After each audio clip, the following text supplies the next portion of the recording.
राधे राधे दोस्तों, आज हम आपको सुनाएंगे भाग्य का खेल एक कहानी। अगर आप हमारे चैनल पर नए हैं तो प्लीज़ हमारे चैनल को सब्सक्राइब करें, वीडियो को लाइक करें और शेयर करें। सुनीता का रंग की काली थी लेकिन दिल की बहुत अच्छी थी।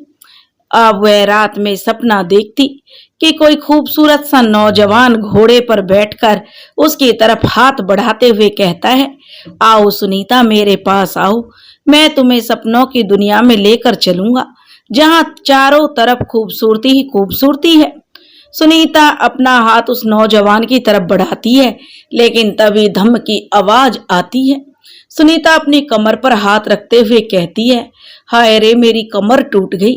यह नास पीटा सपना कम मेरा पीछा छोड़ेगा।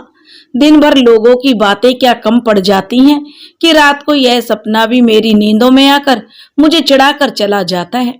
सुनीता भी उठकर अपनी कमर को सहलाई रही थी, तभी बाहर से एक कड़कड़ाती आवाज आई और बोली, अरे ओ करमजली, उठकर कुछ काम धंधा भी करेगी कि बिस्तर पर ही पड़े पड़े आराम फरमाती रहेगी। उस आवाज को सुनकर सुनीता जल्दी जल्दी अपने कपड़े ठीक करके कमरे से बाहर आ गई। सामने से एक लंबी चौड़ी और सुंदर कदकाठी की महिला सुनीता के पास आते हुए कड़क आवाज में कहती है, भगवान ने कम से कम रूप रंग नहीं दिया है तो कुछ काम धंधा ही सीख ले कि जीवन में कुछ काम आ सके। तभी चारपाई पर बैठी हुई एक बूढ़ी महिला की आवाज आई जो हाथ में तुलसी की माला लेकर जप कर रही थी। वह उस महिला की बातों का जवाब देते हुए कहने लगी, घर के सारे कामकाज तो बेचारी यही करती है, दिन भर आराम तो तुम फरमाती हो और फिर भी दिन रात हाथ धोकर इस लड़की के पीछे पड़ी रहती हो, ना जाने कौन से जन्म की खुन्स निकाल रही हो। सुनीता दोनों औरतों की बातों को अनसुना करते हुए किचन में जाकर चाय बनाने लगती है और चाय बन जाने पर चाय लाकर उस औरत के पास आते हुए कहती है, अम्मा यह लीजिए आपकी चाय, और दादी यह लीजिए आपकी जड़ी बूटियों वाला काढ़ा, पीकर बताइए कैसा बना है। दादी काढ़े का कप अपने हाथ में लेते हुए सौम्या के सर पर हाथ फिराते हुए कहती है, ना जाने भगवान ने तेरी किस्मत में क्या लिखा है मेरी बच्ची, नौकरानी की तरह दिन भर सारे घर के काम काज करती रहती है, फिर भी कोई प्यार के दो बोल तुमसे नहीं बोलता। ना जाने कब लोग तुम्हारे अंदर की खूबसूरती को परखेंगे और तुम्हें भी तुम्हारे हिस्से की पूरी खुशियां और मान सम्मान मिलेगा। सुनीता दादी के हाथ पर अपना हाथ रखते हुए कहती है, दादी आप मेरे बारे में इतना मत सोचो, आप जो दिन भर इतना भगवान का नाम की माला जपती हो, देखिएगा एक दिन आपके आशीर्वाद से मेरे जीवन में ढेर सारी खुशियां आएंगी। सुनीता नहाने के लिए बाथरूम की तरफ जा ही रही थी, तभी उसका रास्ता रोकते हुए एक लड़की दौड़ते हुए बाथरूम में घुस गई और अंदर से बोली, मुझे कॉलेज जाना है, पहले मुझे नहा लेने दो, उसके बाद तुम नहाना, तुम्हें तो घर पर रहना है, तुम्हें किस बात की जल्दी है। सुनीता चुपचाप अपने कमरे में वापस लौट आई और उस लड़की के बाहर निकलने का इंतजार करने लगी। सुनीता रूप रंग से पूरी तरह काली कलूटी थी, नैन नक्श भी कुछ खास नहीं थे, वह अपनी माँ की परछाई थी। अब आप सोच रहे होंगे कि सुनीता का रंग रूप उसकी माँ का है, तो फिर यह खूबसूरत महिला कौन थी जिसे सुनीता अम्मा कहकर बुला रही थी? तो सुनिए, सुनीता की यह महिला सौतेली माँ थी। सुनीता के रंग रूप से हमेशा चिढ़ती थी। दूसरी बात यह है कि वह उसकी सौतन की इकलौती बेटी थी जो जबरदस्ती उसके मत्थे मढ़ दी गई थी, जिसे न चाहते हुए भी उसे झेलना पड़ रहा था। सुनीता के बाहरी रूप रंग के बारे में तो सब जानते हैं कि लोग उसे काली कलूटी कहते थे, लेकिन सुनीता की अंदरूनी खूबसूरती बहुत ही सुंदर थी। सुनीता के पिता बंसीधर जी आंगन में आते हुए सुनीता को पुकारते हुए कहते हैं, अरे सुनीता बेटा, जरा मेरे लिए एक गिलास पानी तो ले आ, बाहर बड़ी गर्मी है इसलिए बड़ी जोरों से प्यास लगी हुई है। अपने पिता की आवाज को सुनकर सुनीता किचन के अंदर से कहती है कि पानी ले आई बाबूजी। सुनीता का जीवन एक कहानी नहीं बल्कि एक हकीकत थी, जिसे अपने रंग रूप के कारण समाज और परिवार की उपेक्षा को झेलना पड़ रहा था। हमारे समाज में ऐसी लड़कियां मिल जाती हैं जो समाज और परिवार की उपेक्षा झेल रही हैं। आज भी लड़कियों के साथ पक्षपात किया जाता है। सुनीता के जन्म के समय उसकी मां का निधन हो गया था। छोटी बच्ची की परवरिश की समस्या को देखते हुए माँ ने जो बंसीधर को उसका दूसरा विवाह करने की सलाह दी। सुनीता की माँ की जो चचेरी बहन थी सुभद्रा, उसके साथ उसके पिता बंसीधर का विवाह हो गया। सुभद्रा जो इस समय सुनीता की सौतेली माँ थी। विवाह के पश्चात सुभद्रा जी के बहुत से अरमान और सपने थे, लेकिन पहले ही दिन उसकी सास द्वारा उसकी गोदी में काली कलूटी सुनीता को डाल देने से जो रुकावट और बंधन उसके वैवाहिक जीवन में आया, उन सब के लिए सुभद्रा ने सौम्या को ही जिम्मेदार मान लिया और कभी भी उसे माँ का प्यार नहीं दिया, बल्कि वह उसे अपने वैवाहिक जीवन पर लगा हुआ काला टीका मानती थी। सुनीता के जीवन में जो थोड़े बहुत सुखद क्षण थे, वह उसकी दादी और पिता बंसीधर की वजह से ही था। सुनीता के पिता सुनीता से बहुत प्रेम करते थे, लेकिन अपनी पत्नी सुभद्रा के कारण वे सुनीता के लिए कुछ कर नहीं पाते थे, क्योंकि सुभद्रा की जो सुनीता के प्रति चिढ़ और पारिवारिक कलह की वजह से जो बंसीधर जी बहुत परेशान रहते थे। सुनीता पढ़ने में तेज थी। पास के डिग्री कॉलेज से उसने इंटर की परीक्षा को अच्छे अंकों के साथ पास किया था, लेकिन आगे की पढ़ाई के लिए सुभद्रा जी ने यह कहकर रोक दी कि ज्यादा पढ़ लिख कर क्या करेगी, घर के कामकाज भी तो आने चाहिए। भगवान ने रंग रूप अच्छा नहीं दिया है, कम से कम घर के कामकाज सीख लेगी तो कुछ गुण उसके अंदर आ जाएंगे। इसके लिए सुनीता के पिता ने अपनी पत्नी सुभद्रा का विरोध भी किया था, लेकिन उन्होंने सौम्या की आगे की पढ़ाई जारी रखने की अपनी इच्छा जाहिर की थी। लेकिन सौम्या ने पिता की बात को न मानते हुए अपनी सौतेली माँ सुभद्रा की बातों को महत्व दिया और पिता को यह कहकर मना कर दिया कि पिताजी, अब मैं पढ़ना नहीं चाहती हूँ। माँ सही कह रही है, मुझे घर के कामकाज आने चाहिए। सुनीता की एक सौतेली बहन थी नैना, जो स्वभाव में चंचल और मुंह फट थी, लेकिन वह सुनीता के साथ बुरा व्यवहार नहीं करती थी। सुनीता भी उसे अपनी छोटी बहन की तरह प्यार करती थी। बाथरूम में सुनीता का रास्ता रोककर नैना ही नहाने के लिए गई थी। नैना खूबसूरती में अपनी माँ सुभद्रा की तरह थी। सुभद्रा को अपनी बेटी की खूबसूरती पर बड़ा गर्व था। सुनीता घर के कामकाज में पूरी तरह निपुण हो गई थी। वह घर की साफ सफाई और खान पान पर पूरा ध्यान रखती थी। उसके हाथ का बनाया खाना बहुत ही स्वादिष्ट होता था। सुभद्रा को छोड़कर बाकी परिवार के सभी सदस्य उसके खाने की तारीफ करते थे, जिससे उसे बहुत खुशी मिलती थी। सुनीता शांत और समझदार स्वभाव की लड़की थी। उसने कभी भी अपनी सौतेली माँ सुभद्रा की बातों का विरोध नहीं किया था, बल्कि उन्हें अपनी सगी माँ की तरह प्यार और सम्मान दिया था। लेकिन सुभद्रा के मन में उसके लिए जो बैर पनप चुका था, वह आगे जाकर सुनीता के जीवन में कौन सा तूफान लाने वाला था, यह तो खुद सुनीता भी नहीं जानती थी। सुनीता के मन के भावों को समझने वाला वहां कोई नहीं था। वह सबकी सुन लेती और लेकिन कोई उसके मन की बातों को सुनने वाला नहीं था। सुनीता ने अपने भावनाओं को व्यक्त करने के लिए कोरे कागज का सहारा लिया। अब वह खाली समय में अपने मन से लिखना शुरू करती और अपने समय के इस तरह से उपयोग करने लगी। इससे उसको यह फायदा हुआ कि अब उसे अपने मनोभावों को किसी के साथ शेयर करने के लिए एक अच्छा दोस्त मिल गया था। वो बिना कुछ कहे उसकी हर एक बात को सुन और समझ रहा था। एक दिन सुनीता बचपन की सहेली करुणा उससे मिलने सुनीता के पास उसके घर आई। करुणा सुनीता की बचपन की सहेली थी और स्कूल में भी उसके साथ ही थी। सुभद्रा की वजह से सुनीता की पढ़ाई तो बीच में रुक गई थी, लेकिन करुणा की पढ़ाई अभी भी जारी थी। करुणा इतने दिनों बाद सुनीता से मिलने आई थी तो सुनीता का मन बहुत खुश हो गया। वह करुणा को लेकर अपने कमरे में आ गई और उससे ढेर सारी बातें करने लगी। करुणा भी उसे बाहर की दुनिया और कॉलेज के बारे में सब बताती है, जिसे सुनकर सुनीता के चेहरे पर थोड़ी देर के लिए एक अनजाना सा दुख दिखता है, लेकिन फिर वह अपने सिर को झटकते हुए अपने मन को हल्का करके फिर करुणा के साथ बातें करने लग जाती है। सुनीता करुणा के लिए कुछ चाय नाश्ता लेने के लिए किचन में जाती है तो करुणा के हाथ सुनीता द्वारा लिखी गई डायरी लग जाती है। सुनीता की डायरी पढ़कर करुणा को बहुत अच्छा लगता है। वह उसके इस हुनर को समझते हुए सुनीता को सलाह देते हुए कहती है, तुम बहुत अच्छा लिख रही हो, इस कोरे कागज पर तुमने जान डाल दी है।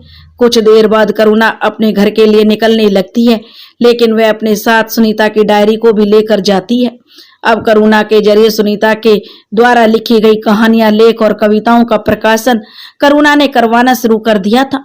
सुनीता ने अपना नाम उजागर करने से मना कर दिया था, इसलिए करुणा ने उसे अनजान लेखिका के नाम से प्रकाशित करवाया था।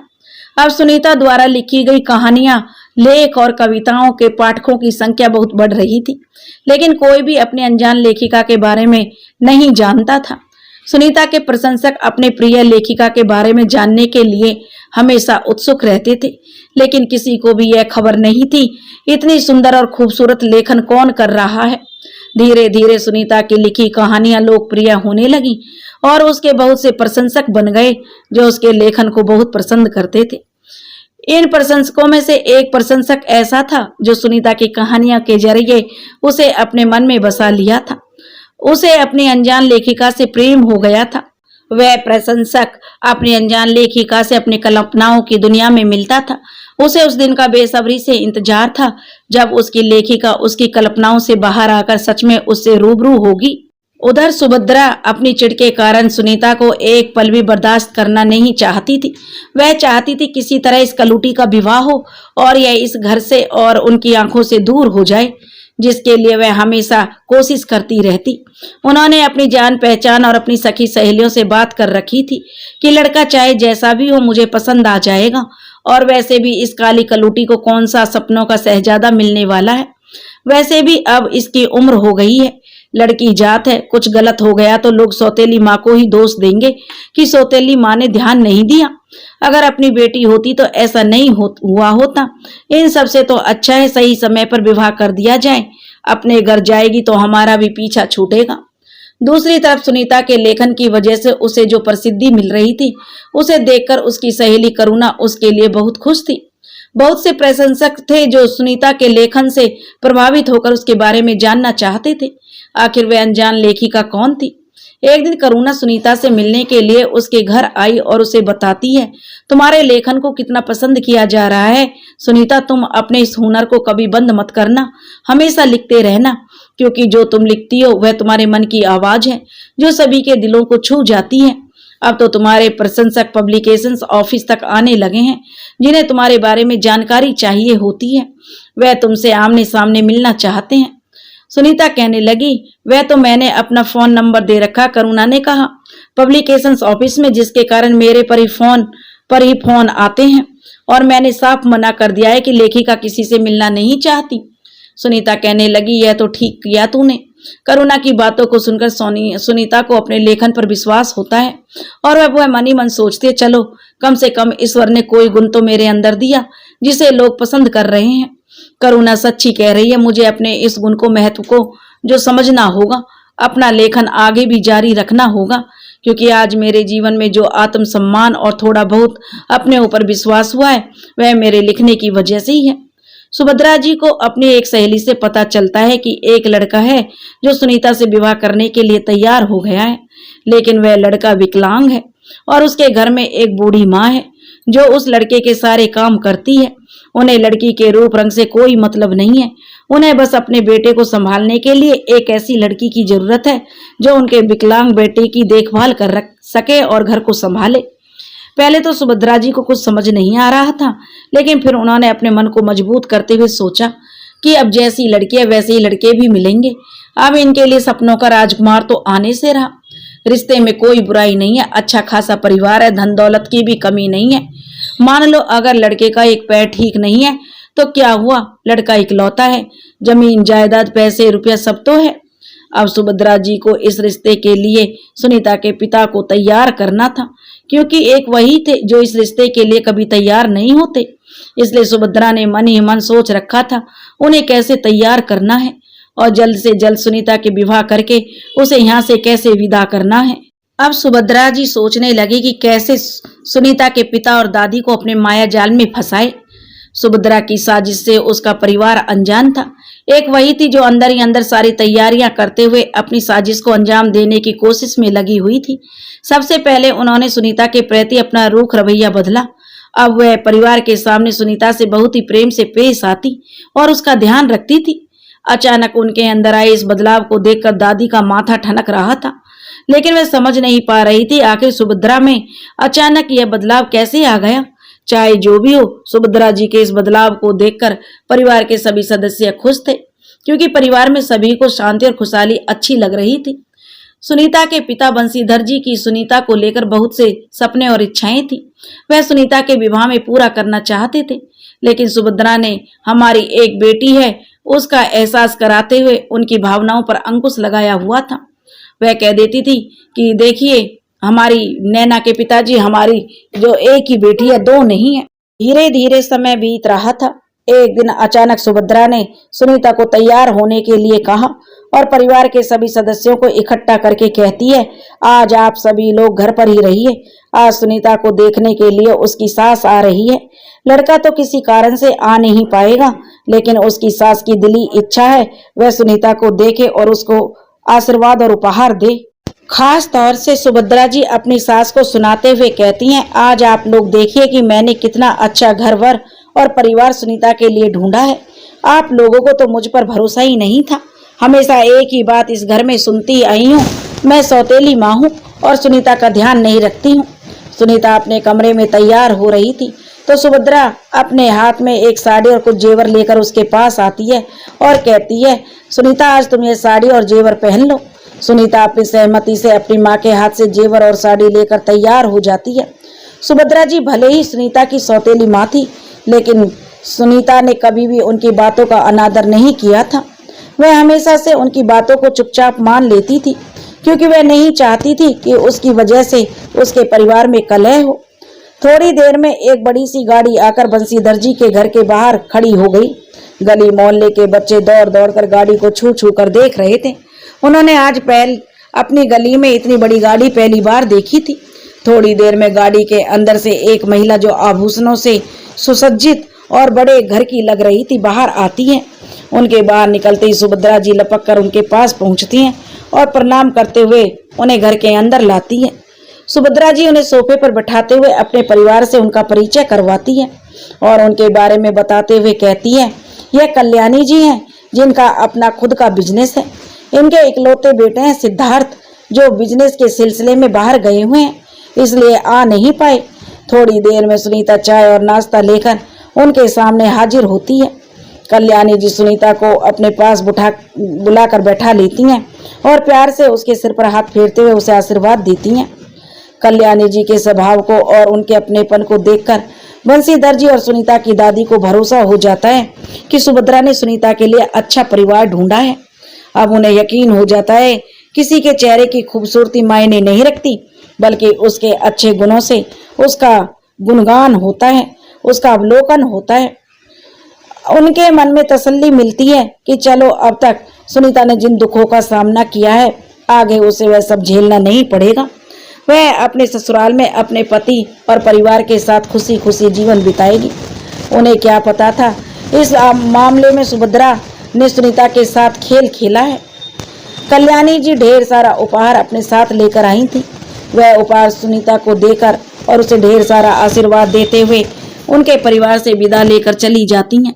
कल्याणी जी के जाने के बाद बंसीधर सुनीता के सिर पर हाथ रखते हुए कहते हैं, भगवान करे मेरी बच्ची को किसी की नजर न लगे और हमेशा ऐसे ही अपने भावी परिवार के साथ खुश रहे।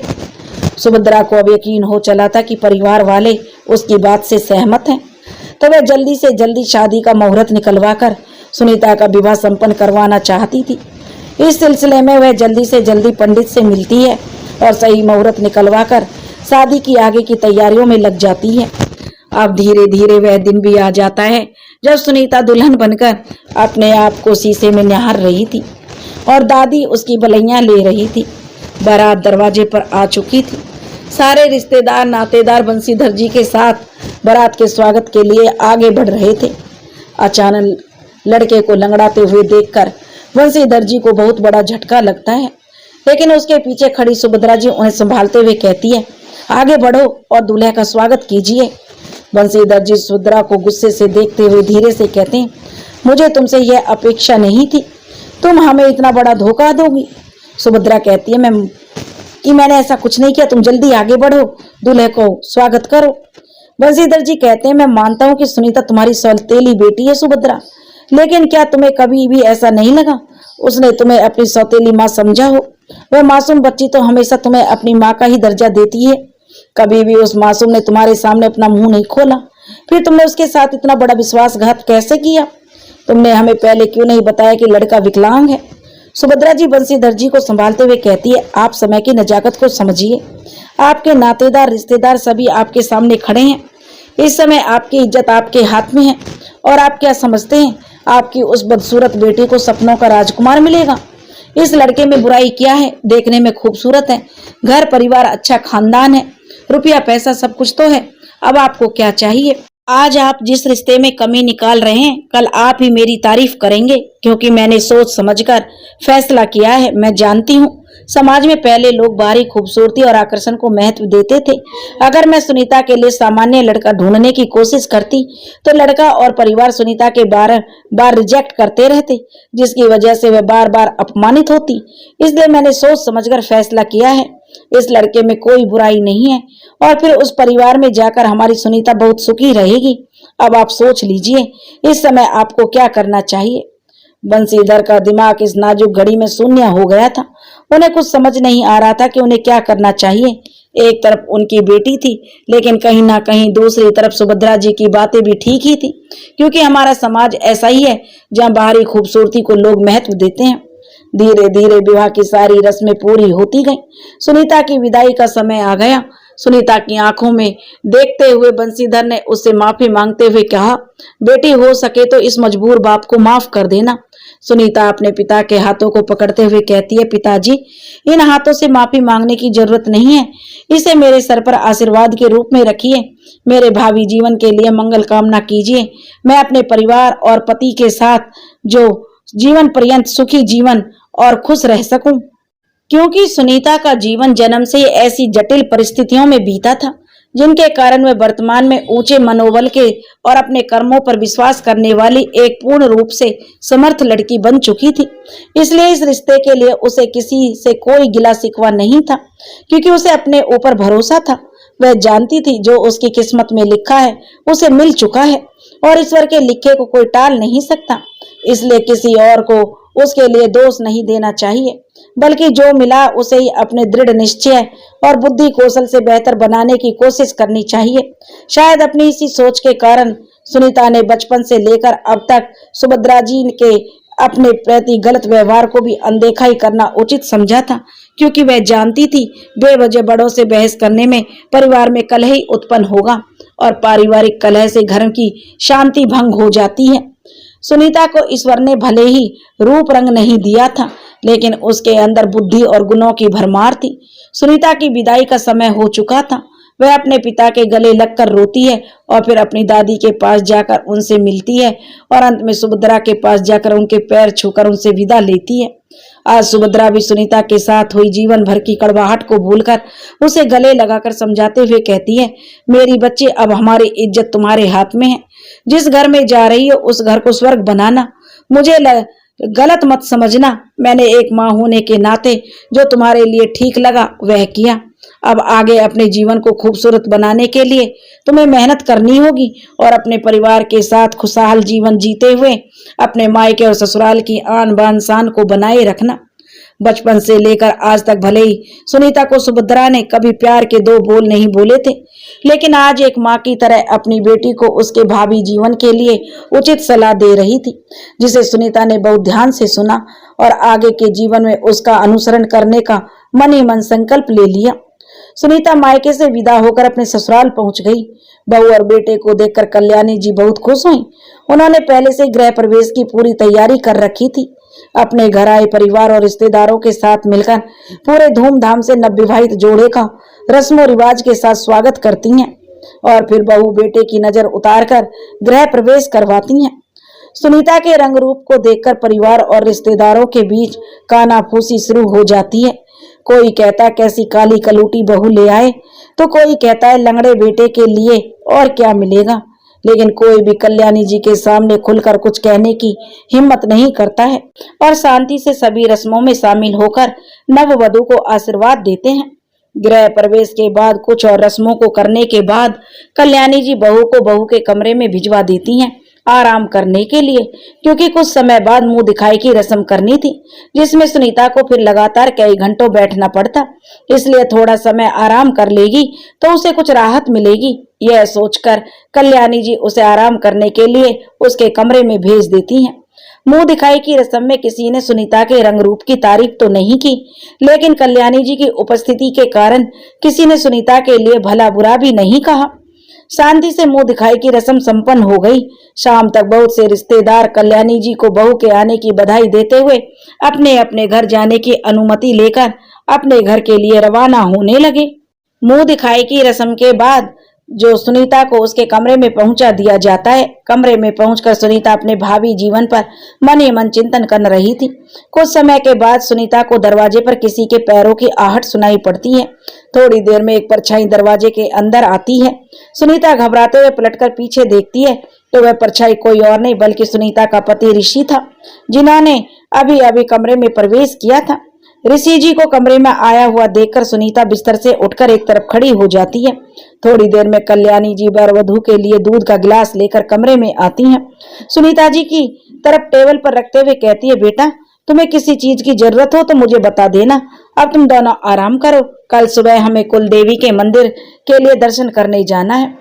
कल्याणी जी के कमरे से चले जाने के बाद सुनीता उसी तरह से शर्माई हुई सी खड़ी रहती है, जिसे देखकर ऋषि बिस्तर पर बैठते हुए कहते हैं, आप इस तरह से घबराइए मत। हम एक दूसरे से अनजान नहीं हैं और हम जिस रिश्ते में जुड़े हैं हमें एक दूसरे पर पूरा भरोसा होना चाहिए, क्योंकि इस रिश्ते की नींव पति पत्नी के विश्वास पर टिकी होती है। दिन भर की रस्मों के कारण आप थक गई होंगी। कल सुबह भी हमें कुल देवी के दर्शन के लिए लंबा सफर करना है, इसलिए आप पूरी तरह से निश्चिंत होकर सो जाइए। मैं भी दवा लेकर सो जाता हूँ। सुनीता ऋषि जी की बातों को गंभीरता से समझते हुए अपने ऊपर गर्व करती है। थोड़ी देर में तैयार होकर दोनों नीचे आ जाते हैं और सभी लोग कुलदेवी के मंदिर की ओर निकल जाते हैं। रास्ते में कल्याणी जी सुनीता को समझाते हुए कहती हैं, मंदिर पहुंचकर तुम दोनों को वहां स्थित कुंड में एक साथ में स्नान करना होगा। फिर जल द्वारा मंदिर के अंदर स्थापित शिवलिंग की विधिवत पूजा अर्चना करनी होगी। मंदिर का रास्ता लंबा था, इसके लिए एक दो जगहों पर उन्हें रुकना पड़ा। आखिरकार शाम होते होते वे लोग वहां पहुंच गए। रात को पूजा संभव नहीं थी, इसलिए रात को होटल में ठहरने की व्यवस्था की गई। सुबह जल्दी उठकर सब लोग तैयार होकर मंदिर के लिए रवाना हो गए। कल्याणी जी ने मंदिर के पुरोहित से विचार विमर्श करते हुए सबसे पहले ऋषि और सुनीता को एक दूसरे का हाथ पकड़कर कुंड में स्नान करने के लिए कहा। दोनों लोग स्नान के बाद तैयार होकर पूजा स्थल पर पहुंच गए, जहां पर कल्याणी जी ने पुरोहित जी की मदद से पूजा की सारी तैयारियां पूरी करवा ली थी। पूजा स्थल पर पुरोहित द्वारा पूजा शुरू कर दी गई थी। ऋषि जी पूरी श्रद्धा के साथ पूजा अर्चना कर रहे थे। इस पूजा में सुनीता भी बराबर की भागीदार थी। पूजा संपन्न होने पर पुरोहित ने वर वधू को भगवान का आशीर्वाद लेने के लिए कहा। उसके बाद दोनों लोगों ने मंदिर के पुरोहित का आशीर्वाद लिया और फिर कल्याणी जी के पैरों में झुककर आशीर्वाद लिया। कल्याणी जी ने अपने बहू बेटे की नजर उतारकर मंदिर में बैठे गरीब लोगों को दान किया।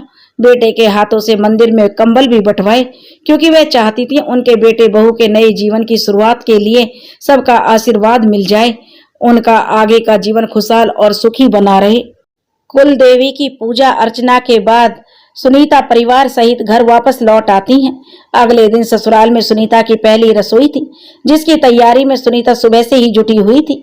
अभी ससुराल में नई नई थी, इसलिए किसी की पसंद नापसंद के बारे में ज्यादा कुछ तो नहीं जानती थी, लेकिन रात की बातों बातों में ऋषि जी ने उनकी पसंद नापसंद और कल्याणी जी की पसंद के बारे में काफी कुछ पूछ लिया था।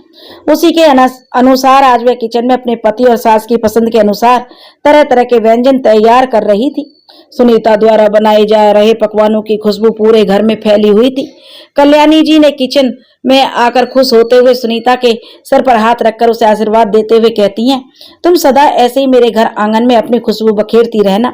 सुनीता झुककर कल्याणी जी के पैर छूकर आशीर्वाद लेती है और कहती है, माँ आप बैठिए, खाना तैयार हो गया है, खाकर बताइए कैसा बना है। थोड़ी देर में ऋषि भी नीचे आते हुए कहते हैं, वाह माँ क्या बना रही हो, बड़ी अच्छी खुशबू आ रही है।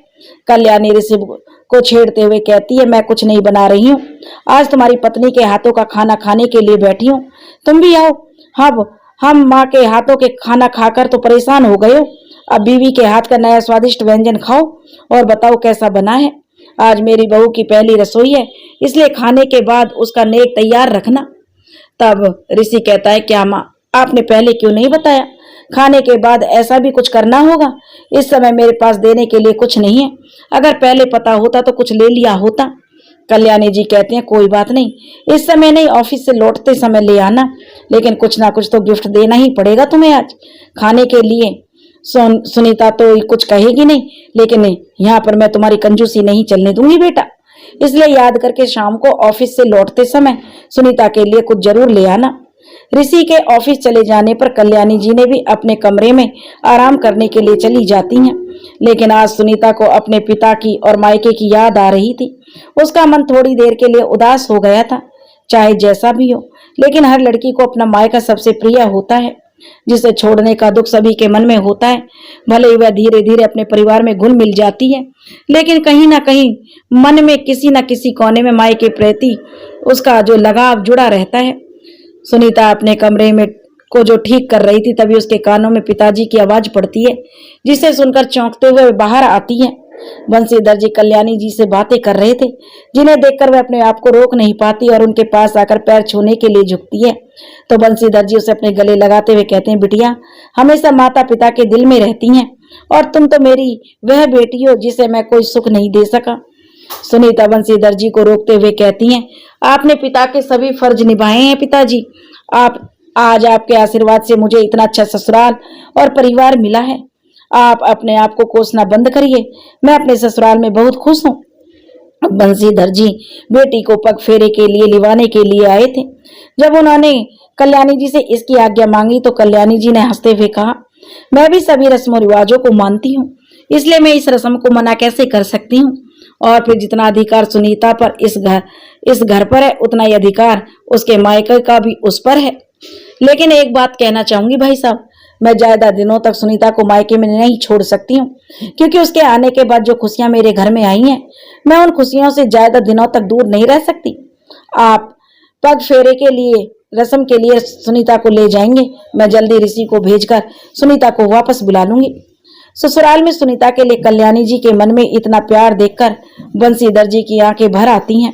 वे अपने खुशी के आंसुओं को अपने अंदर ही जब्त करते हुए कल्याणी जी के सामने हाथ जोड़ते हुए कहते हैं, संसार का कोई भी पिता नहीं चाहेगा शादी के बाद उसकी बेटी मायके में पड़ी रहे, और मैं तो वो खुशकिस्मत पिता हूँ जो अपनी बेटी की खुशियों को देखकर उस पर गर्व महसूस कर रहा हूँ। अब सुनीता पर आपका मुझसे ज्यादा अधिकार है, आपकी जब इच्छा हो आप उसे बुला सकती हैं। कल्याणी जी सुनीता को बुलाकर सुनीता को पग फेरे के लिए जाने के लिए कहती हैं, जिसे सुनकर सुनीता खुश होते हुए अपनी पैकिंग शुरू करती है। सुनीता ने मायके जाने की तैयारी कर ली थी, लेकिन मन में कहीं ना कहीं ऋषि जी से के लौटने का भी इंतजार था कि एक बार वो ऋषि जी से मिलकर जाना चाहती थी। शायद उसके चेहरे की उलझन कल्याणी जी के समझ में भी आ गई थी। उन्होंने आज के लिए सुनीता के पिता को यह कहकर रोक लिया, ऋषि को भी आ जाने दीजिए। बंसीधर जी को भी कल्याणी जी की बात सही लगी। इस समय अगर वो निकलते हैं तो पहुंचने में रात हो जाती, इसलिए कल सुबह निकलना ठीक रहेगा। यह सोचकर सुनीता के पिताजी ने कल्याणी जी की बात मान ली, जिसे सुनकर सुनीता के चेहरे पर चमक वापस लौट आई। जिसे वो चाह रही थी अब उसके मन की हो गई। सुनीता रात के खाने की तैयारी में जुट गई थी, लेकिन उसकी निगाहें आज दरवाजे पर टिकी हुई थी। बेसब्री से ऋषि जी के आने का इंतजार कर रही थी। थोड़ी देर में गाड़ी की आवाज को सुनकर कल्याणी जी ने सुनीता को आवाज देते हुए कहा, देखो बहू, लगता है ऋषि आ गया। जिसे सुनकर सुनीता की धड़कन बढ़ गई। अब तक वह जिसका इंतजार कर रही थी वो आ चुके थे। कल्याणी ने सुनीता के मन की स्थिति को समझते हुए अंदर ही अंदर प्रसन्न हो रही थी, और उन्हें इस बात की खुशी थी कि दोनों एक दूसरे को स्वीकार कर चुके हैं। सुनीता के पिता को आया हुआ देखकर ऋषि अपना ऑफिस बैग सुनीता के हाथ में पकड़ाते हुए उनके पास जाकर उनके पैर छूते हैं और सबका हालचाल पूछते हैं। थोड़ी देर की औपचारिकता के बाद ऋषि उठकर अपने कमरे में फ्रेश होने के लिए चले जाते हैं। सुनीता ऋषि के लिए चाय लेकर कमरे में पहुंचती है तो ऋषि सुनीता को बैठाते हुए उसके हाथ में पहली रसोई की नेक के तौर पर खूबसूरत कान के बुंदे रखते हुए कहते हैं, आज से पहले मैंने कभी किसी लड़की को कोई उपहार नहीं दिया, इसलिए मुझे नहीं पता आपको यह पसंद आएगा या नहीं, लेकिन उस समय जो मुझे समझ आया मैंने ले लिया। सुनीता कान के बुंदों को हाथ पर लेकर बड़े प्यार से छूते हुए कहती है, यह उपहार मेरे जीवन का पहला और सबसे खूबसूरत उपहार है। इसे मैं हमेशा संभाल कर रखूंगी। यह आपके मन की तरह ही सुंदर है। सुनीता की बातों को सुनकर ऋषि जी हंसते हुए कहते हैं कि अब बस भी करो, चने के झाड़ पर चढ़ाने की जरूरत नहीं है। मुझे पता है तुम सामने वाले का दिल नहीं तोड़ना चाहती, इसलिए हर बात को जो स्वीकार कर लेती हो। सुनीता कुछ देर की चुप्पी के बाद शांत मन से कहती है, पिताजी पग फेरे के लिए लिवाने आए हैं, मैं जा सकती हूँ।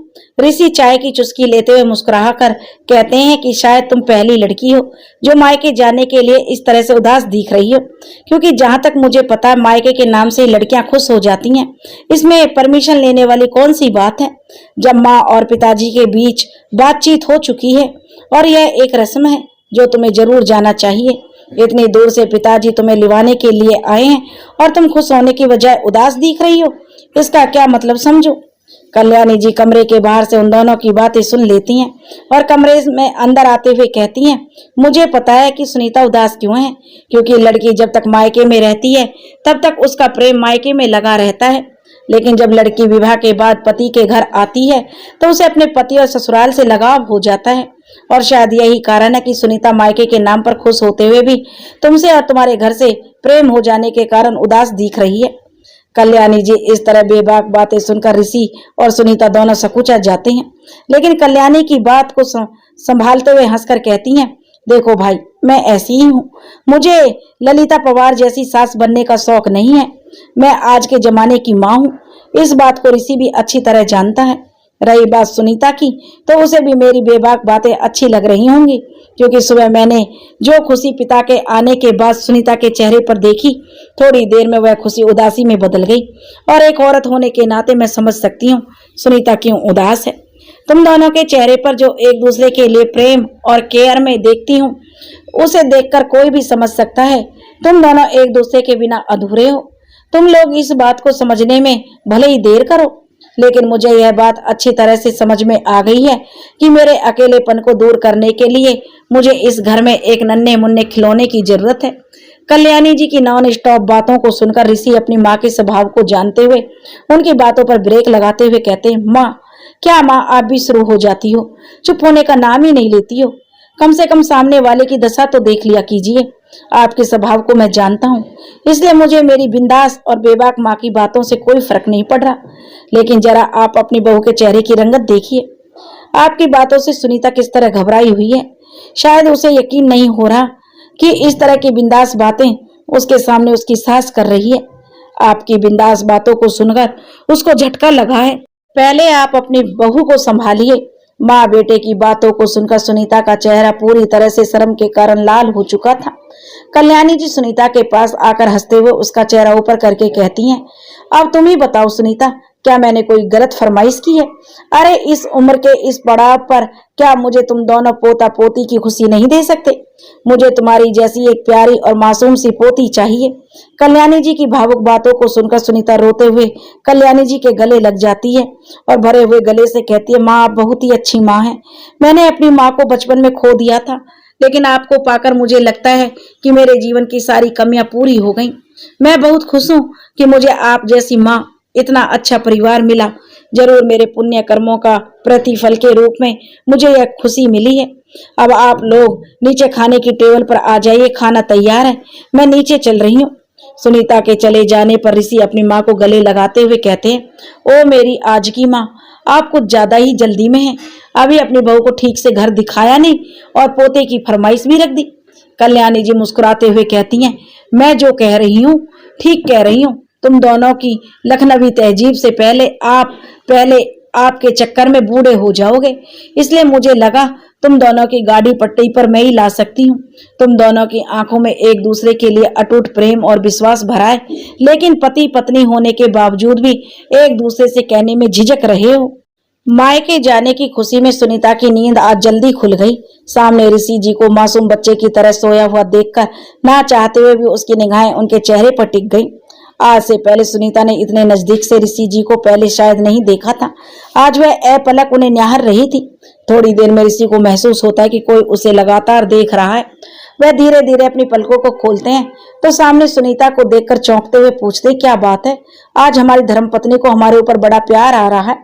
अचानक ऋषि की आंख खोलने और इस तरह बोलने से सुनीता को अपने ऊपर शर्मिंदगी महसूस होती है और वह अपनी पलकों को झुकाते हुए ऋषि से माफी मांगते हुए कमरे से बाहर जाने लगती है। ऋषि सुनीता का हाथ पकड़कर उसे वापस अपने पास बिठाते हुए कहते, कभी कभी आप और आपकी बातें मुझे समझ नहीं आती। अरे भाई, आपको पूरा हक है अपने पति को देखने का और मेरा पूरा हक है आपको छेड़ने और परेशान करने का। मेरी नींद बहुत पहले ही खुल गई थी, लेकिन मैं भी आंखों को बंद करके आपको महसूस करना चाहता था। अब आप ही बताइए, पति पत्नी के रिश्ते में सॉरी और थैंक यू जैसे भारी भरकम शब्दों की क्या जरूरत है। आपने तो मेरे छोटे से मजाक को भी बुरा मान लिया। सुनीता के मायके जाने की तैयारी लगभग पूरी हो चुकी थी। आज ऋषि ने भी ऑफिस को फोन करके बता दिया कि उन्हें आने में थोड़ी देर हो जाएगी, इसलिए कुछ देर के लिए वह लोग मैनेज करें। कल्याणी की आवाज देकर कल्याणी ने सुनीता को नीचे बुलाया। सुनीता जल्दी से ऋषि का हाथ छुड़ाते हुए भाग जाती है। ऋषि सर पर हाथ फिराते हुए मनी मन मुस्कुराते हुए कहते हैं, मैडम हमें तो इतनी देर से निहार रही थी, जब हमारी बारी आई तब माँ का नाम लेकर भाग गई। कल्याणी और ऋषि को नीचे बुलाती है और कहती है, ऋषि जल्दी से फ्रेश होकर नीचे पहुंचो। कल्याणी जी सुनीता और उसके पिता को स्टेशन तक छोड़ने के लिए कहती है। ऋषि फटाफट ड्राइवर से गाड़ी बाहर निकालने के लिए और सारे सामान को गाड़ी में रखवाने के लिए बोल देता है। सुनीता को ससुराल आए भले ही कुछ दिन हुआ हो, लेकिन फिर भी यहाँ का अपनापन और प्यार पाकर सुनीता निहाल हो गई। जिस प्यार और अपनापन के लिए वह इस जन्म में तरस रही थी, वह उसे ससुराल में मिलेगा इसकी तो उसने कभी कल्पना भी नहीं की थी, क्योंकि उसने दूसरों के मुंह से ससुराल के बारे में हमेशा गलत ही सुना था। ससुराल एक कैद खाना होता है, जहाँ लड़कियों को शादी के बाद पिंजरे में कैद पंछी की तरह जीवन जीना होता है। सास वहां की हिटलर होती है, जिसकी तानाशाही में बहुओं का जीवन नरक बन जाता है। और लेकिन अपने ससुराल और अपनी सास को देखकर इस तरह की सुनी सुनाई बातें उसके लिए अफवाह मात्र रह गई थी, क्योंकि उसकी सास उसके लिए अपनी माँ से कम नहीं थी। उसे तो अपनी सास में माँ के साथ साथ एक अच्छा दोस्त भी मिल गया था। बचपन से जिस तरह की उपेक्षा और तिरस्कार में वह पली बढ़ी थी, उसने कभी भी अपने भविष्य के बारे में अधिक ख्वाब नहीं सजाए थे। लेकिन ईश्वर कृपा कही जाए या बड़ों का आशीर्वाद, वह अपने भावी जीवन और अपने ससुराल को पाकर एक खुशहाल वैवाहिक जीवन बिता रही थी। आज उसे मायके जाने की खुशी के साथ साथ ससुराल छोड़ने का दुख हो रहा था। अपनी सोच में गुम सुनीता मायके पहुंच गई। मायके में दादी ने उसका बड़ी गर्मजोशी के साथ स्वागत किया। वह दादी से मिलकर बहुत खुश हुई। दादी ने उसके ससुराल और परिवार के बारे में पूछा तो सुनीता ने दादी को गले लगाकर मुस्कुराते हुए कहा, दादी आपके भगवान ने मेरे लिए बहुत ही अच्छा सोच रखा था। उनके आशीर्वाद से मुझे बहुत ही अच्छा घर परिवार मिला है। मैं बहुत खुश हूँ। सुनीता सुभद्रा जी के पास जाकर उनके पैर छूकर आशीर्वाद लेती है। सुभद्रा जी अपने लहजे के अनुसार कहती है कि खुश रहो और आगे बढ़ जाती है। लेकिन आज सुनीता सुभद्रा जी को पूरे मन से धन्यवाद कहना चाहती है, क्योंकि आज उसे जो कुछ भी मिला उसमें उनका बहुत बड़ा योगदान है। भले ही उन्होंने उसके लिए अपने अनुसार लंगड़ा लड़का ढूंढा था, लेकिन आज वह उसी परिवार और पति के साथ सुखी दाम्पत्य जीवन का आनंद ले रही थी। सुनीता अब मन ही मन बहुत खुश थी। उसकी खुशी की चमक उसके चेहरे पर साफ दिखाई दे रही थी। सुनीता के मायके की आने की खुशी में उसके अड़ोस पड़ोस की औरतें और उसकी सखी सहेलियां भी उससे मिलने और उसे देखने के लिए आ जा रही थी। सुनीता की सास ने ढेर सारा सामान देकर सुनीता की विदाई की थी। इस बात की चर्चा सुनीता के मायके में चारों तरफ फैली हुई थी। सभी लोग आपस में बातें कर रहे थे।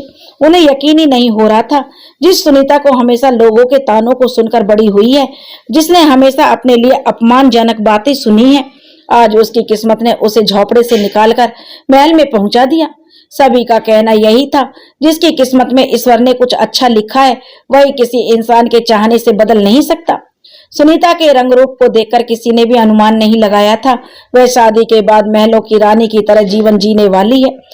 उसकी हम उम्र लड़कियां अपनी किस्मत पर नाराजगी जता रही थी। उनके खूबसूरत होने का क्या फायदा, उन्हें अच्छा घर वर तो सुनीता जैसी बदसूरत लड़की को मिला है। सभी औरतें सुनीता को घेरे बैठी हुई थी।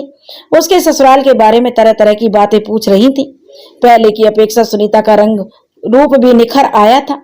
उसके नए नक्श तो पहले से ही खूबसूरत थे, लेकिन अब रंग निखर जाने से वह और भी प्यारी लग रही थी। कॉलेज से आने के बाद उसकी छोटी बहन नैना, जो पहले उससे बात करना पसंद नहीं करती थी, दौड़कर उसके पास आती और उसके गले लगते हुए कहती है, वाह दीदी, आप तो बहुत प्यारी लग रही हैं। चारों तरफ से अपने लिए तारीफ सुनकर सुनीता को आज अपने ऊपर थोड़ा गर्व फील हो रहा था।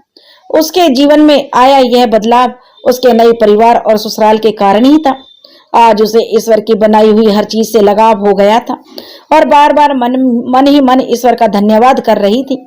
दादी अपनी पोती की खुशियों को देखकर मन ही मन बहुत खुश हो रही थी। उसके मन को आज जाकर शांति मिली थी। उसकी बेटी भले ही बचपन से सुख और प्यार के लिए तरसी थी, लेकिन ब्याह हो जाने के बाद अच्छा परिवार और पति मिलने से उसकी भरपाई हो गई। अब वह चैन से मर सकती है, क्योंकि अपने पीछे उन्हें किसी बात की अब चिंता नहीं थी।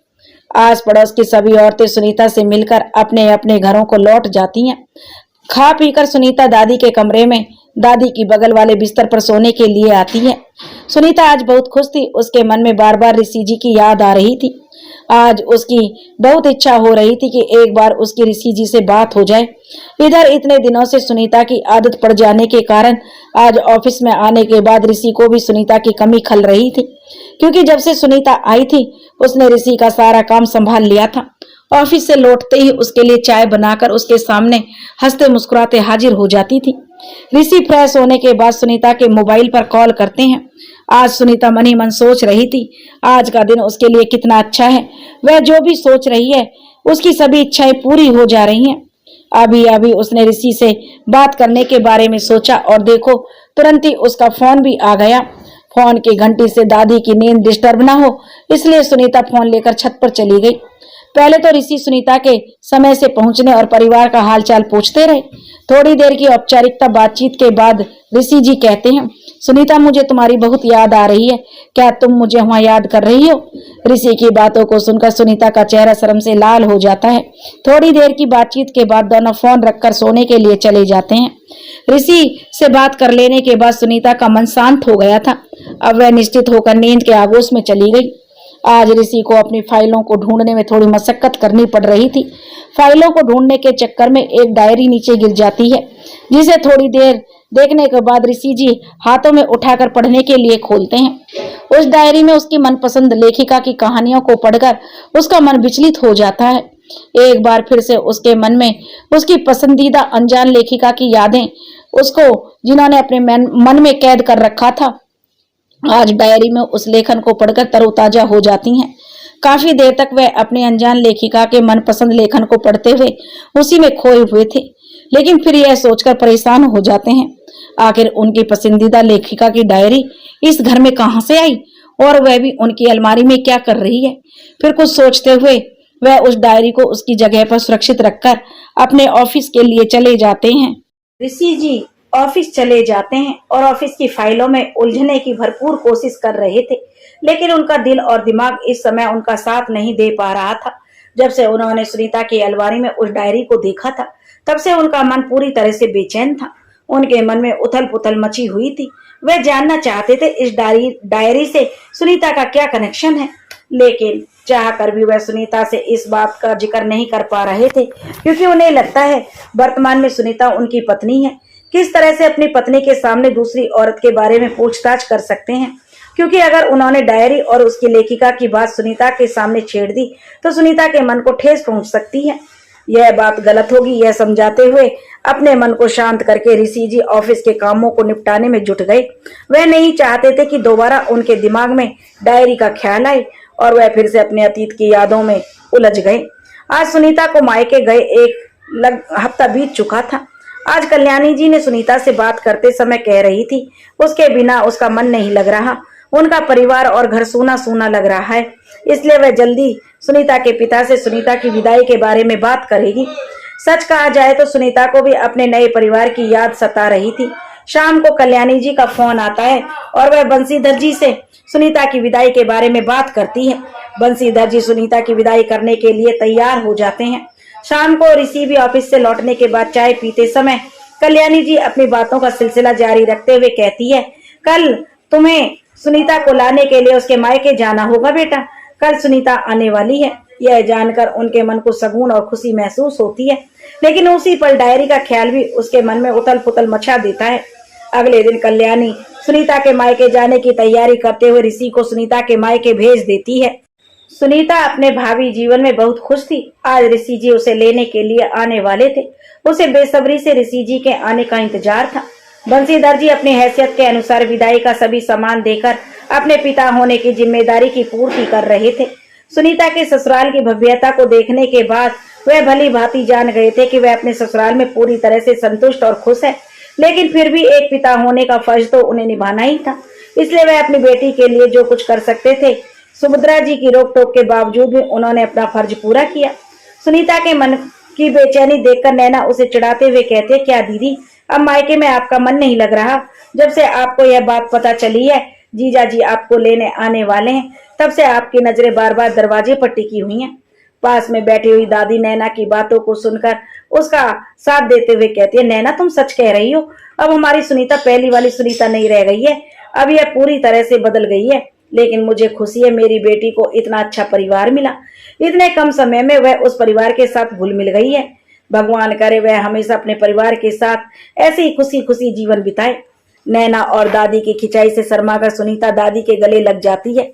दादी उसके सर पर हाथ फिराते हुए कहती है, तुम्हारी खुशियों को देखकर हम खुश हैं मेरी बच्ची। तेरी खुशियों को किसी की नजर ना लगे, इस बूढ़ी माँ की यही दुआ है। इस तरह जैसे अपने परिवार के साथ हंसी खुशी रह रही हो, आगे भी हमेशा अपने परिवार के साथ इज्जत मान सम्मान और सास और पति का ख्याल रखना। अब वह घर भी तुम्हारे नए जीवन की शुरुआत है। घर के बाहर जब ऋषि जी की गाड़ी आकर रुकती है तो नैना लगभग दौड़ते हुए दादी के कमरे में आते हुए कहती है, दीदी जीजा जी आ गए।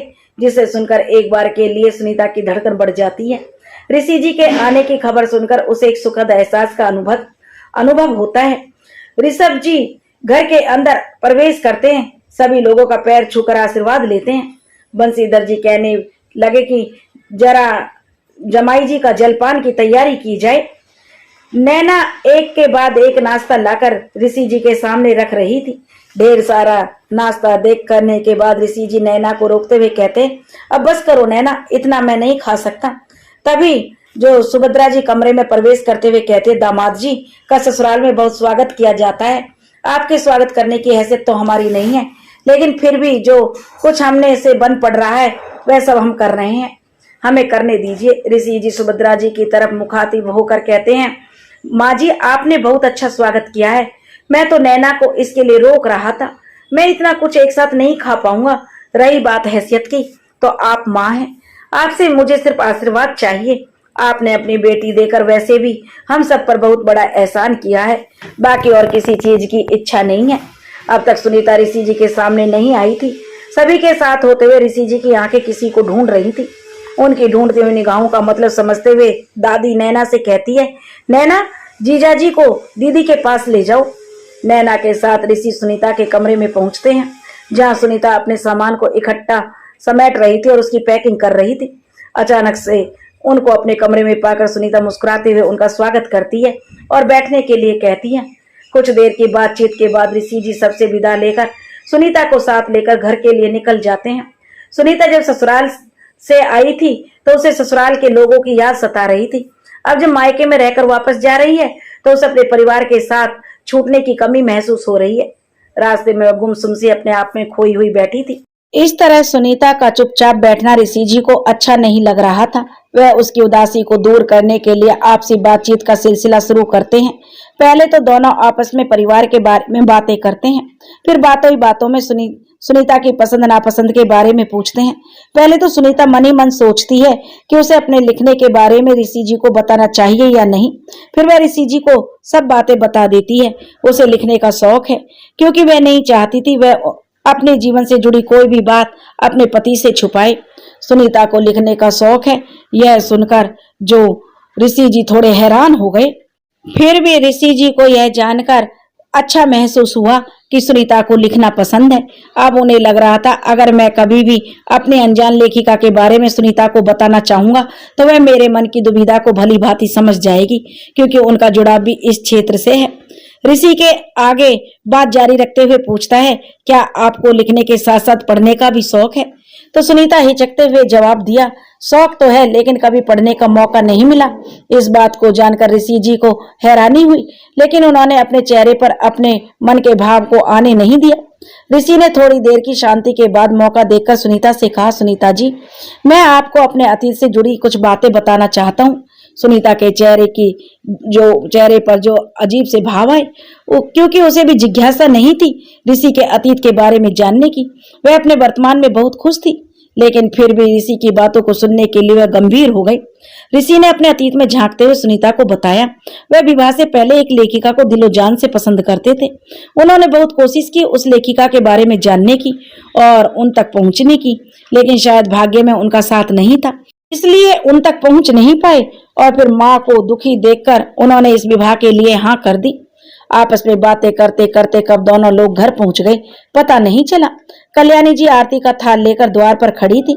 सुनीता और ऋषि को दरवाजे पर खड़ा करके पहले उन्होंने उनकी आरती उतारी, फिर घर के अंदर प्रवेश करने के लिए कहा। सुनीता आज फिर से अपने घर आकर बहुत खुश थी, लेकिन उसे वह बात याद आ रही थी जो ऋषभ जी ने गाड़ी में उससे कही थी। वह मन ही मन सोच रही थी, क्या करे, आने से ऋषि जी का पहला प्यार जो उनके आने से दूर हो गया है। इन्हीं बातों में उलझी हुई सुनीता अपने कमरे को ठीक कर रही थी। शाम को जब ऋषि जी घर आते तो उनकी निगाह सुनीता को ढूंढ रही थी, लेकिन सुनीता को वहां न देखकर वह सीधे कमरे की तरफ बढ़ गए।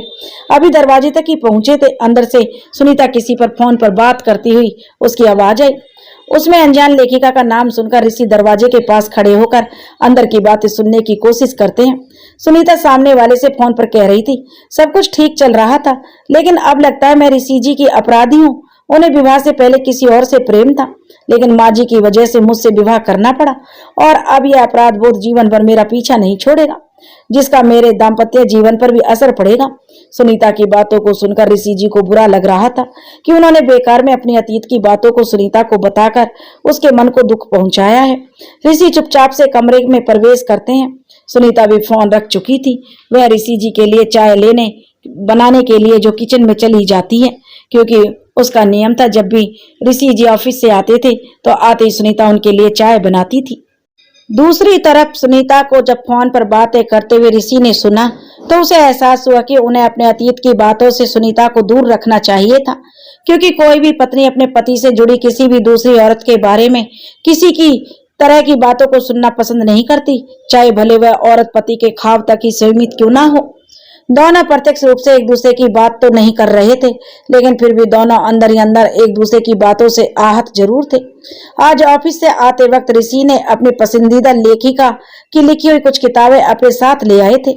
रात के डिनर के बाद सुनीता कमरे में आई तो ऋषि ने वह पुस्तकें सुनीता को देते हुए कहा, मैं आपकी पसंद के बारे में नहीं जानता, लेकिन मैं आपके लिए कुछ किताबें लेकर आया हूँ।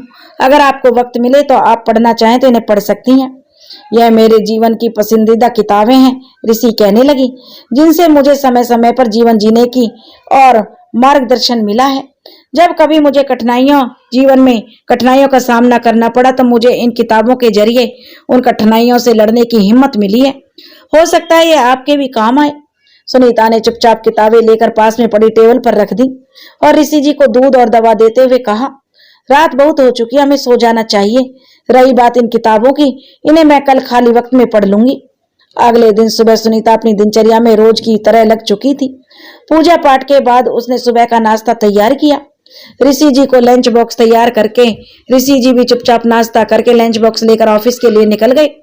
दोपहर के खाने की तैयारी करने के बाद खाली वक्त में सुनीता ने ऋषि द्वारा दी गई किताबों की याद आई। वह कमरे में जाकर उन किताबों को उठाकर देखने लगी, लेकिन यह क्या, यह किताबें तो उसी की लिखी हुई थी। किताबों पर नजर डालते उसे अपनी लिखी हुई कहानियों को देखकर अपनी आंखों पर यकीन नहीं हो रहा था। ऋषि जिस लेखिका को पसंद करते थे वह कोई और नहीं बल्कि वह खुद सुनीता थी। वह मन ही मन खुश होते हुए किताबों को पलटती जा रही थी। उसे अपने भाग्य पर यकीन नहीं हो रहा था कि जिस भाग्य को हमेशा कोसा करती थी, आज उसी भाग्य की वजह से उसे इतना अच्छा ससुराल और पति मिले जो उसे तब से प्रेम करते हैं जब से उन्होंने देखा भी नहीं था। यह बात जानने के बाद ऋषि का पहला प्रेम और उसकी अनजान लेखिका सुनीता है। सुनीता के मन की बेचैनी बढ़ती जा रही थी। अब उसे इंतजार था ऋषि के वापस आने का। जब वो ऑफिस से वापस आएंगे, जल्दी से शाम का होने का इंतजार कर रही थी।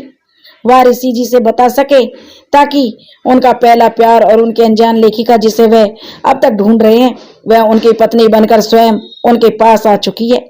बस वह उसे पहचान नहीं पाए। आज सुनीता नवविवाहिता पत्नी की तरह ऋषभ के लिए तैयार होकर उनके आने के इंतजार में बेसब्री से बैठी हुई थी। शाम को जब ऋषि जी ऑफिस से वापस आए तो सुनीता का अलग ही रूप देखकर उन्हें थोड़ा आश्चर्य हुआ। फिर वह फ्रेश होने के लिए चले गए। सुनीता भी अपनी चाय लेने के लिए नीचे आई। सुनीता का यह रूप देखकर कल्याणी जी भी खुशी महसूस हो रही थी। वह मन ही मन ईश्वर से प्रार्थना कर रही थी, हे ईश्वर, मेरे बच्चों को उनके जीवन में खुशियां दीजिए। सुनीता जल्दी से चाय बनाकर कमरे में ऋषि जी के सामने उपस्थित होते हुए उन्हें चाय की प्याली पकड़ाते हुए मुस्कुराकर कहा, मैं आपको कुछ बताना चाहती हूँ। आप अब तक जिसे ढूंढ रहे थे वह मुझे मिल चुकी है। आज सुनीता की पहली जैसी बातों को सुनकर ऋषि को कुछ समझ नहीं आ रहा था। उन्होंने थोड़ी शंका भरी नजरों से देखते हुए पूछा, आज तुम्हारी तबीयत ठीक है? तुम किस तरह की बातें कर रही हो सुनीता? मैं किसे ढूंढ रहा था जिसे तुमने ढूंढ लिया? सुनीता इशारों में ऋषि को अपने साथ आईने के सामने लाती है और आईने में अपने प्रतिबिंब को दिखाते हुए कहती है, मैंने आपकी अनजान लेखिका को ढूंढ लिया। क्या आप उनसे मिलना चाहेंगे? ऋषि को इस बात का कोई जवाब सूझ नहीं रहा था। वह आश्चर्य से सुनीता की तरफ अपलक देख रहा था। सुनीता आईने में अपना प्रतिबिंब ऋषि को दिखाते हुए कहती है, आपकी अनजान लेखिका कोई और नहीं बल्कि स्वयं मैं ही हूँ। कल आपने जो किताबें लाकर मुझे दी, आज मैंने उन्हें देखा और जगह जगह आपके लिखे हुए शब्दों को पढ़कर मुझे समझ में आ गया, आप जिस लेखिका को पसंद करते हैं वह मैं ही हूँ। मैंने कभी भी अपने नाम को उजागर नहीं होने दिया। शायद इसलिए अब तक एक दूसरे को जानते हुए भी हम एक दूसरे से पूरी तरह अनजान थे। लेकिन आज मैं यह जानकर बहुत खुश हूँ, आप मुझे तब से प्रेम करते हैं तब आपने मुझे देखा भी नहीं था। अब मुझे अपने भाग्य से कोई शिकायत नहीं है। ऋषि भी सुनीता के रूप में अपना पहला प्यार और अपनी अनजान लेखिका से मिलकर बहुत प्रसन्न हुआ। उसे अपने गले लगाते हुए कहता है, मैं भी तुम्हें पाकर अपने भाग्य पर गर्व महसूस कर रहा हूँ। मुझे इस बात की खुशी है सुनीता, जिस अनजान चेहरे को मैंने अपने लेखन के जरिए पसंद किया वह सचमुच बहुत ही खूबसूरत और मासूम है। आज दोनों एक दूसरे को पति पत्नी के रूप में पाकर अपने भाग्य पर गर्व महसूस कर रहे थे। सचमुच बदसूरत कोई नहीं होता। ईश्वर द्वारा बनाई गई चीज बदसूरत हो ही नहीं सकती। सबका अपना अपना भाग्य होता है। खूबसूरती तो मन के अंदर होती है। दोस्तों, अगर आपको यह कहानी पसंद आई हो तो प्लीज हमारे चैनल को सब्सक्राइब करें, वीडियो को लाइक करें और शेयर करें। राधे राधे।